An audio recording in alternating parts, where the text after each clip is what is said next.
And for our concluding piece in the collection, we have something called the Lost Tartan.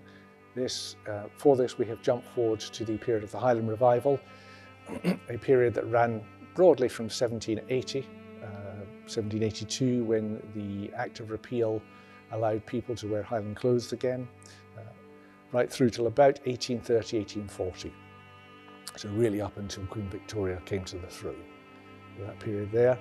It was a period where there was a resurgence in all things Highland, and it also saw the period with George IV's visit in 1822 of tartan becoming a much more pan-Scottish cultural icon. We also see the beginning of the development of clan tartans, which, if you like, is where tartan went after this collection. So this final piece is taken from a coat that's in the National Museum of Scotland. Fascinating piece. It was woven by Wilsons of Bannockburn, William Wilson's son of Bannockburn, who were the great tartan weavers of that period. There are 3 known examples of surviving pieces of this in collections. It is unique amongst the original pieces we have looked at as source for the Genesis collection, in that it is a combination of principally wool but with some silk stripes in it. The inclusion of silk in tartan was something that Wilsons did as a, if you like, unique selling point. No one else did it, has done it, or has done it since.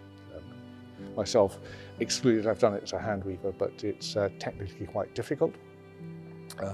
This tartan's unusual in it has a lot of brown in it. Brown was a very popular fashion colour in the 1820s, 1830s, that sort of period, which is probably when this coat dates to.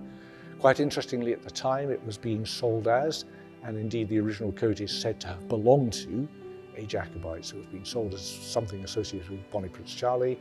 Actually, when you look at the original coat, it is quite clearly a late Highland Revival coat, as I say, 1820, 1830, something like that. There is a very similar one of a different tartan, but basically the same pattern, also in the collection. So it's a period before clan tartans, but we can see the beginnings of tartan as a fashion icon. It's where a lot of our modern tartans develop from, and particularly, as I say, the idea of the concept of clan tartans developing out of these.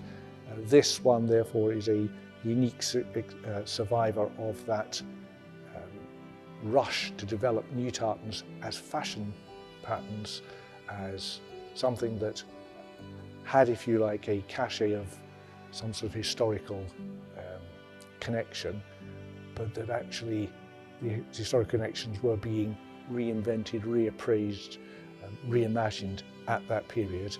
And from there we get, if you like, a lot of modern clan tartans.